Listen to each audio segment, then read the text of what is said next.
Well met adventurers, Arthax here. Today we're covering leveling in Pantheon Rise of the Fallen. I'll walk you through some of the best spots to make your journey through Terminus as efficient and enjoyable as possible. The journey starts now. Levels 1 through 5, starting out.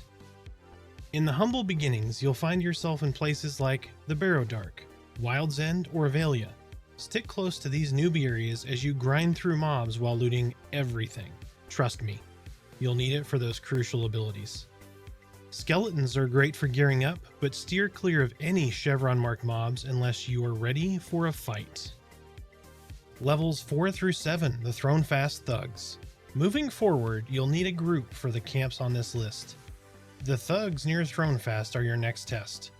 These aren't your average foes. They'll introduce you to game mechanics like Waylay, teaching you to read offensive target cast bars. Pull carefully to avoid unnecessary deaths, and always have crowd control in your back pocket. Levels 4 through 8, Wild's End Goblins. In Wild's End, you'll find goblin camps perfect for early leveling. Stick to smaller groups, overpulling can quickly lead to disaster. These goblins drop solid loot, so grab it while you can. Levels 6 through 8, Thronefast Skeletons. As you explore the Barrowdark and the gloom outside of Availia, you'll encounter skeletons. These foes are diverse, featuring knights and casters among their ranks. Beware of the wandering undead. They'll love to crash your party. Levels 8 through 13, Wild's End Water Goblins. By the Galdassi ruins in Wild's End, water goblins await. These foes are densely packed, so multi-pulls are a real threat. Tread carefully and pull strategically. Levels 8 through 12, Thronefast Goblin Caves. The Goblin Caves present an early challenge for adventurers. Keep an eye out for the mechanic Pressure Plate. Reduce damage or turn it off completely until the buff fades. You'll face spiders, goblins, and even bats. Avoid AoE pulling unless you're ready to handle all of the chaos. Levels 10 to 13, Halnir Ratkin. Just inside Halnir Cave, the Ratkin come into play. Here's where things heat up.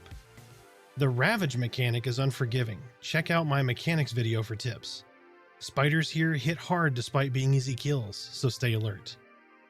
Levels 12 through 14, Bees in Wild's End. The bee nests in Wild's End are next on your path.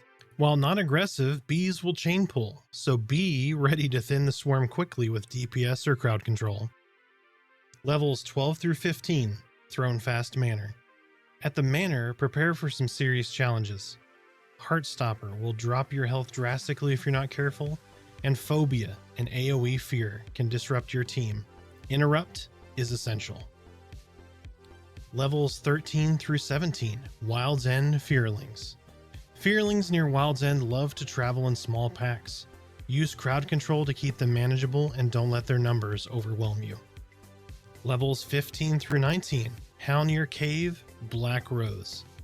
Venturing deeper into Halnir Cave introduces the Black Rose faction. These mobs are tougher but drop excellent loot. Just watch your pulls to avoid chaos. Levels 17 through 20, Wild's End Orcs. In the Wild End Orc camps, you'll face harder hitting enemies. Some orcs use mechanics like placing a time bomb on you. Be prepared. Levels 19 through 23, Ghosts of Halnir Cave.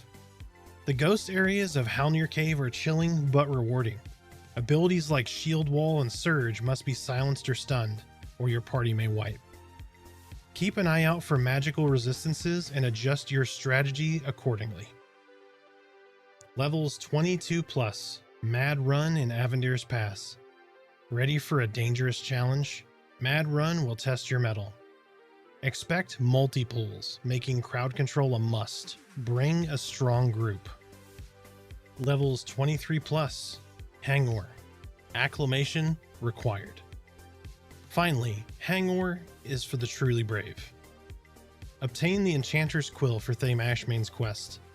Buy your acclimation glyphs and prepare for the frigid temperatures to battle the inhabitants of Hangor. Acclimation is key here. Don't even attempt this area without your glyphs. A quick note on group composition. When putting together your party, it's important to aim for balance. Think of your group as a team where every role plays a critical part. At the core, you'll want a tank, someone to soak up that damage and hold aggro. A healer to keep everyone alive, especially during tough fights. A crowd control specialist, essential for managing multi-pulls or disrupting mobs. And DPS roles, ideally 3, but you can swap 1 DPS for an extra healer like a cleric or shaman, which will dramatically increase survivability. Building the right group can make all the difference between success and frustration on your journey.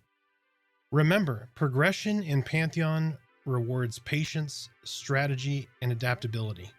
Thank you for checking out this leveling guide for Pantheon Rise of the Fallen.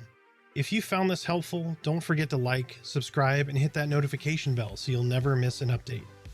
Join me live on Twitch at Arthax Unleashed, where we explore Pantheon together and take on the challenges of Terminus as a community. Until we meet again, stay vigilant, embrace the challenge, and may your path always lead to greatness.